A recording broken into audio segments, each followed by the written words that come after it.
हाँ, तो मैं ये बता रहा था, आवाज़ आ रही है ना सबको? जी सर। हाँ, तो मैं ये बता रहा था कि आर्टिफिशियल होराइज़न जो है उसमें मुझे चाहिए मेरी 2 वैल्यूज़, पिच की और रोल की। पिच का सबको आई होप पता होना चाहिए कि पिच का जो एंगल होता है वो थीटा कहलाता है और मेरे रोल का जो एंगल होता है वो साई कहलाता है। तो मुझे जस्ट थीटा और साई चाहिए, मुझे फाई की नीड नहीं है, मतलब मेरे रडर की मुझे नीड नहीं है फ़िलहाल। मैंने जस्ट यहाँ से अपने मक्स को फ़िलहाल 2 कर दिया है। मैं यहाँ से इसको डिलीट कर दूँगा।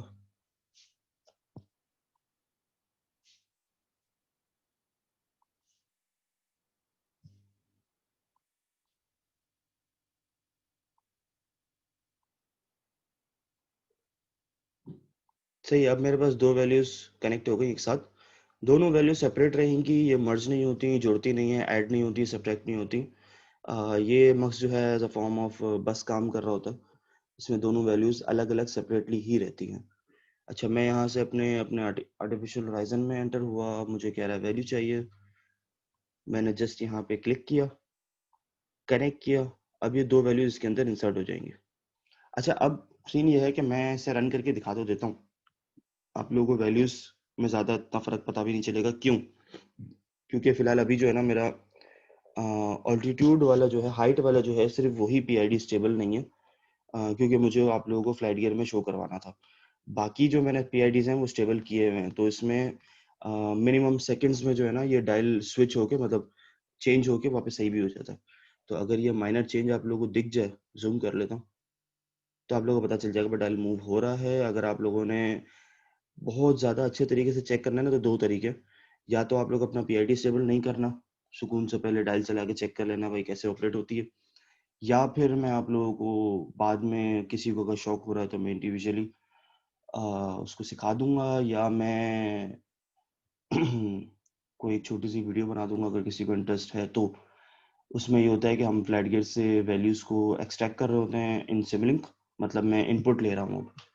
मैं यहाँ पे वैल्यूज़ ले रहा होता हूँ, देन मैं उनको डायल्स पे कनेक्ट करता हूँ और फिर मैं उसको डायल्स की मूवमेंट को चेक कर लेता हूँ, जैसे-जैसे मैं जॉयस्टिक से अपने एयरक्राफ्ट को फ्लाइट गियर में मूव कर रहा हूँगा। तो ये वेरीफाई हो जाता है कि हाँ भाई ये प्रॉपर अच्छे तरीके से काम कर रहा है।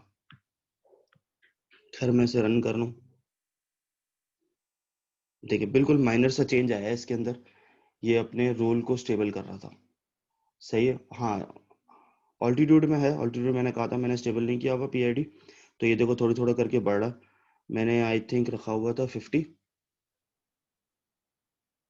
हाँ, मैंने 50 तक रखा हुआ है।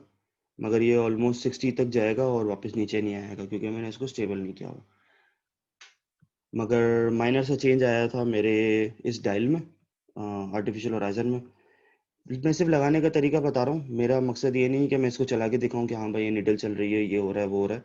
आप लोग उसको खुद टेस्ट कर सकते हैं। किसी को अगर बिलफर्ज नहीं समझ में आया, वो ये कहे कि भाई मुझे चला के दिखाओ, डायल प्रॉपर मूव नहीं हो रहा, मुझे नहीं समझ में आ रहा। हाँ, तो फिर मैं ये कर सकता हूँ कि मैं थोड़ी बहुत वैल्यूज़ वैल्यूज़ छेड़ दूँगा, चेंज कर लूँगा, फिर मैं दोबारा चला के दिखा दूँगा। मगर आई होप 8वें सेमेस्टर तक आ गए हो तो ये बच्चों वाली बात कोई मुझसे नहीं करेगा। हमारा मकसद होता है कि आप लोगों को नई चीज़ ऑपरेट करना सिखा देना। इसमें अपनी मर्ज़ी की वैल्यूज़ इंसर्ट करके आप इसको खुद चेंज करके चेक कर सकते हैं कि ये कैसे ऑपरेट हो रहा है। अभी देखो इसकी वैल्यू जो है 1062 तक चली गई है। 62 फीट तक ये अब जा चुका है। अगर मैं इसे भी अगर मैं 50 पर स्टेबल कर देता ना, तो मैंने अपना पूरा जो फ़िलहाल सिस्टम है वो माइक्रो सेकंड्स या आई गेस, हाँ, माइक्रो या नैनो सेकंड्स तक मैंने स्टेबल किया हुआ है इसको। तो अगर मैं अपना, ये इसी वजह से मेरा ये सिस्टम भी स्लो चल रहा है। अगर मैं अपना हाइट वाला या ऑल्टीट्यूड वाला जो पीआईडी भी स्टेबल कर लूँ ना, तो ये भी फौरन से स्टेबल हो जाएगा 50 पे, और ये जो मेरा टाइम है वो रियल टाइम पे चलने लगेगा। तो ये वाली जो खैर मेरी मूवमेंट है और आर्टिफिशियल होराइजन की, ये यहाँ इस ब्लॉक सेट में यूज़ करने की नहीं है। जो एफसीएस में मैंने इसको लगा के आप लोगों को 2 वैल्यू दे के चेक करवा रहा हूँ ना, ये एक्चुअली ये यहाँ यूज़ करने की नहीं है। इसे हम यूज़ करते हैं बाहर, जो मेरी मेन स्क्रीन है, जहाँ पे मैंने फ्लैट गियर के लिए ब्लॉक लगाया हुआ है। मैं इसे यूज़ करता हूँ वहाँ पे। मैं वहाँ पे अपने फ्लैट गियर से वैल्यूज़ इंपोर्ट भी करता हूँ, एंड देन मैं उन वैल्यूज़ को यहाँ पे मेजर कर रहा होता हूँ कि भाई मैंने यहाँ पे अपना पूरा सिस्टम बना लिया। मैंने ऐसे फ्लाइट गियर से लिंक कर दिया। अपनी सिमलिंक से सारी वैल्यूज़ मैं फ्लाइट गियर पे दे रहा हूँ। फ्लाइट गियर पे मुझे कुछ रिस्पॉन्स मिल रहा है। मैं उस रिस्पॉन्स को वापस क्लोज़ लूप में लाने के लिए वापस उसे सिमलिंक में इंसर्ट करवा रहा हूँ एंड देन या मैं उसे इन गैजेट्स पे चेक कर रहा हूँ। तो ये आप लोगों का गैजेट्स का काम है। कैसे कनेक्ट करना है, कैसे लगता है, ये मैंने बता दिया।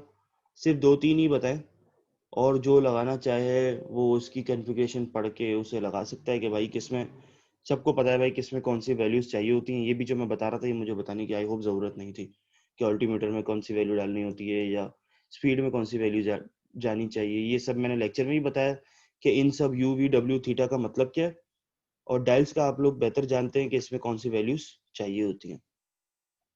खैर आज की लैब यही थी कि कौन सी वैल्यूज़ कहाँ से पिक करके मैं अपने गैजेट्स को कैसे रन कर सकता हूँ। तो इस लैब में ऐसा कुछ है जो नहीं समझ में आया? सर एक एक बात पूछनी है छोटी सी कि हम्म। ये जो हमने ऑटो पायलट डिजाइन किया है इन इंस्ट्रूमेंट का मतलब ये है कि वो ऑटो पायलट हमारे जहाज को 35 नॉट्स पे ले जाएगा और जो है उसकी हाइट 65 फीट हो जी। जाएगी, मतलब यस। इस ऑटो यस। पायलट का काम ये है। हाँ। तो सर इसमें जो मतलब चेंज आ रहा है, जैसे अगर हम स्पीड का तो समझ आता है, हम्म। लेकिन जैसे ये हाइट जो गेन हो रही है 62 फीट, तो हम्म। आर्टिफिशियल होराइजन में थोड़ा पिचअप मूवमेंट आए बगैर कैसे हाइट गेन हो गई? अच्छा, एक मिनट।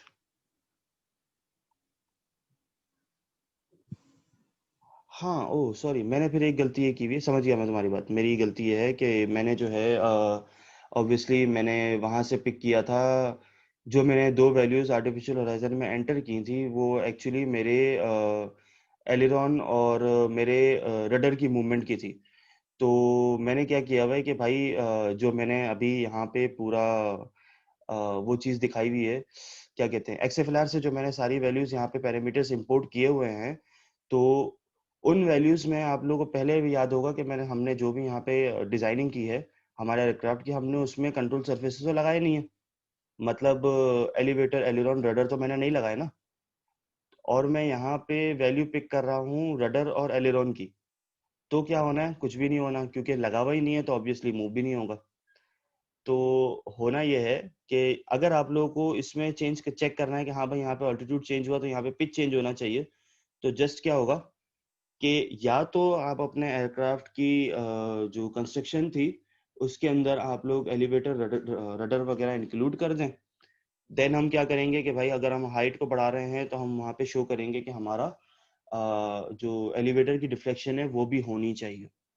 अगर आप लोग उसी बेसिक लेवल पे चलना चाह रहे हैं कि बिना किसी कंट्रोल सरफेस के लगाए मैं अपना एयरक्राफ्ट को टेस्ट करना चाहता हूँ, तो क्या होगा कि मैं आर्टिफिशियल होराइजन में अपने एलिवेटर की जगह, जो यहाँ पे मैंने थीटा डाला हुआ है, मैं उस थीटा की जगह एच की वैल्यू लगाऊंगा। एच की वैल्यू क्यों होगी? क्योंकि हाइट गेन हो रहा है, मुझे यहाँ पे अपनी हाइट दिखानी पड़ेगी। मुझे एक्चुअली दिखाना है भाई, होता उसूलन ये है कि मुझे पिच की वैल्यू दिखानी है। पिच की वैल्यू आ रही है मेरे एलिवेटर से। एलिवेटर मुझे एलिवेटर की मैंने अगर वैल्यू शो करवानी है तो वो मुझे अपने डिज़ाइन में ऐड करना पड़ेगा। अगर मैं नहीं कर रहा, आप लोगों को जस्ट, अब मैं यही कह रहा हूँ ना कि मैंने सबसे पहली बात क्या कही कि मैंने यहाँ पे जो ये गैजेट लगाया है आर्टिफिशियल होराइजन का, इसकी इस ब्लॉक सेट में नीड नहीं है। ये आर्टिफिशियल होराइजन वाला जो मेरा डायल है वो लगेगा एक्चुअली इस यहाँ पे। और यहाँ पे क्यों लगेगा? क्योंकि यहाँ पे मैं फ्लाइट गेट से वैल्यूज दोबारा इंपोर्ट करूंगा सिमलिंक के अंदर, और जब वो वैल्यूज इंपोर्ट होंगी उसमें मेरी यॉ की, एलिरॉन की, और मेरे एलिवेटर की, वो सारी वैल्यूज मेरे पास आ रही होंगी, इंक्लूडिंग मेरी हाइट, स्पीड, सब कुछ। तो मैं वहाँ पे अपने इस डायल को कनेक्ट करूंगा यहाँ पे भाई। इन शॉर्ट यहाँ पे लगाने का मकसद सिर्फ ये था कि मैं ये बता दूं कि इसके अंदर वैल्यूज इंपोर्ट कैसे करते हैं, इसके अंदर मैं सेंड कैसे करूंगा, ताकि ये मुझे डिस्प्ले दे सके। 2 वैल्यूज होंगी, मक्स लगाऊंगा, एक आउटपुट दूंगा और इसके अंदर शो करवा दूंगा। अगर मुझे अपने आर्टिफिशियल होराइजन को एक्चुअली ऑपरेट करवाना है ना, तो मुझे उसके लिए एक्चुअली एलिवेटर की और एलिरॉन की वैल्यूज चाहिए। 2 तरीके हैं, या तो आप लोग अपने एयरक्राफ्ट में वो 2 चीज़ें इंक्लूड करवा दो, और उन 2 इंक्लूडिंग के बाद मैं जब पैरामीटर्स के थ्रू उसको रन करूँ तो ऑब्वियसली मुझे कोई ना कोई वो वैल्यू देगा, क्योंकि मेरी हाइट के साथ एलिवेटर की डिफ्लेक्शन भी आनी चाहिए।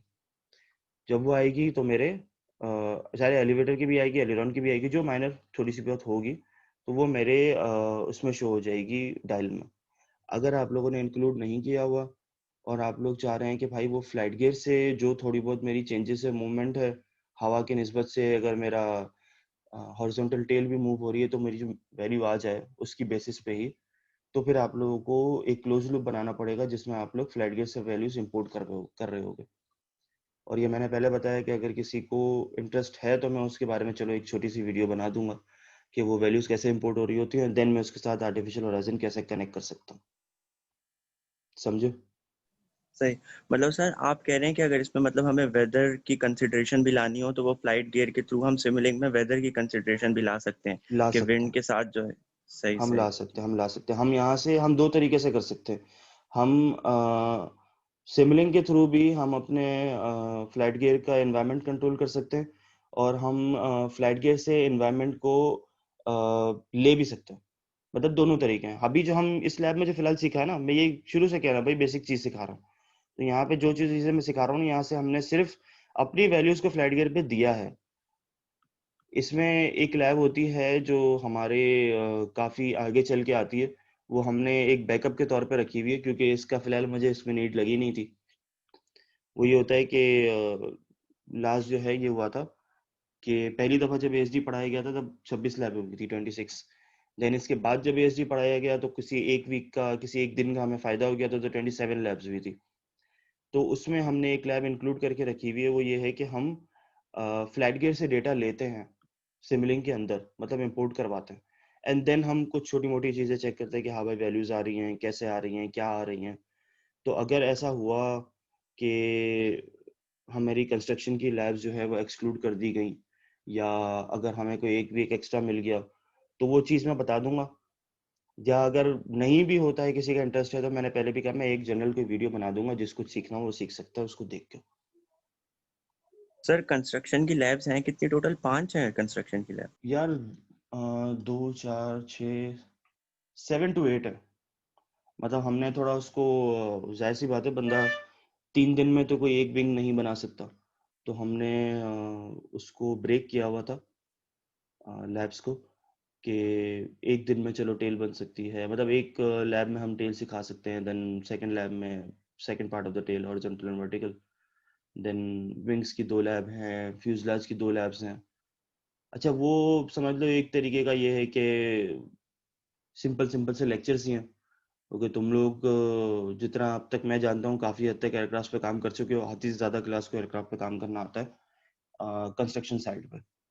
तो वो तरीके समझो एक तरीके की लैब्स है कि आप सामान ले आओ, थोड़ा बहुत वहाँ पे कंस्ट्रक्शन करो, गाइडेंस लो, अपनी पुरानी लैब्स की प्रैक्टिस करो, सीखो समझो, एंड देन काम करते रहो। मगर अभी चूंकि यूनिवर्सिटी बंद है, सारी चीज़ें ऑनलाइन हो रही हैं, तो आप लोग जाहिर सी बात है, अगर सर कहेंगे कि भाई कंटिन्यू रखना है, अगर एचओडी कहते हैं कि भाई कंटिन्यू रखना है, कंस्ट्रक्शन करवानी है, तो मे बी आप लोगों को अपने साइड पे इस पे काम करना पड़ेगा। हम लोग ऑनलाइन पे सिखा देंगे कि जो मेजर चीज़ें होती हैं जो आप लोगों को पता होनी चाहिए, वो कैसे करनी है, क्या करना है, देन मे बी आप लोगों को कंस्ट्रक्ट करना पड़े। हाँ, अगर सर कहते हैं कि नहीं कोई दूसरी चीज़ इंक्लूड कर दो, then we will let you no.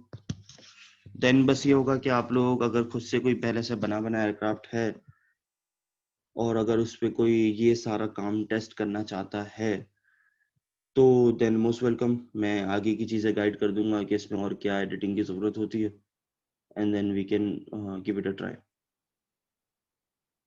सही है सर। ठीक है, और किसी को कोई मसला है भाई अब तक? बहुत सिंपल सी लैब सी, पता नहीं ये आधा घंटे से ऊपर भी मैं क्यों चला गया, पौने घंटे तक। सिर्फ 3 डायल लगाने थे, उनको लगाने का तरीका देखना था, और वैल्यूज कौन कौन सी पुट करनी थी वो देखना था। तो इन शॉर्ट, ये जो 3 डायल मैंने लगाए हैं, इन 3 डायल्स की इस ब्लॉक सेट के अंदर, अभी चूंकि मुझे करंटली यहाँ से वैल्यूज मिल रही थी, इसलिए मैंने एफसीएस के ब्लॉक में लगाया है, मतलब इस छोटे से ब्लॉक सेट के अंदर लगाया है, इस पूरे के अंदर। वरना उसूलन ये 3 चीजें जो हैं ये लगती हैं यहाँ बाहर, और इनको मैं कनेक्ट करता हूँ मेरे फ्लाइट गेट से आने वाले डेटा से, ताकि मेरा रियल टाइम पे मुझे चेक हो रहा हो।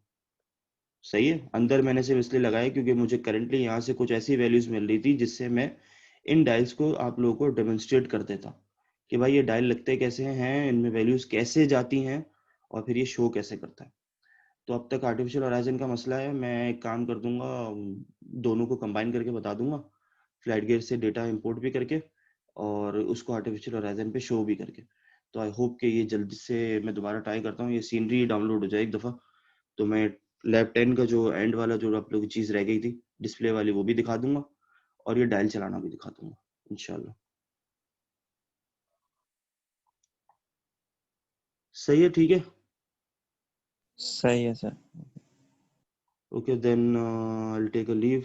अच्छा, पहली लैब में तो अच्छे खासे लोग मौजूद थे, अभी गिनती के 6-7 लोग मौजूद हैं क्योंकि अटेंडेंस लग चुकी है आई गेस, शायद इसलिए। चलो खैर है, मुझे अब एक काम करो यार, तुम 6-7 लोग दोबारा अटेंडेंस लगाओ जरा, अब भी पता चले कितने लोग म्यूट करके गायब हुए हैं, ताकि एटलीस्ट मेरे पास तो प्रूफ रहे। जो तुम लोग गलत बयानी करते हो ना मेरे बारे में कि मैं लैब नहीं लेता हूँ, तो ये कंफर्म हो जाए कि मैं तो लैब ले रहा हूँ और सब समझा भी रहा हूँ मगर लोग गायब होते हैं। अच्छा, 1 2 3 4 5, मतलब इन 2 4 6 लोगों में से भी अहमद गायब है। अहमद है, कौन गायब है भाई? मुबश्शिर गायब है। चलो भाई सही है, थैंक यू भाई, देन अल्लाह हाफिज। किसी को अगर फिर भी कोई क्यूरी हो किसी चीज़ से रिलेटेड तो पूछ सकता है। अल्लाह हाफिज। अल्लाह हाफिज।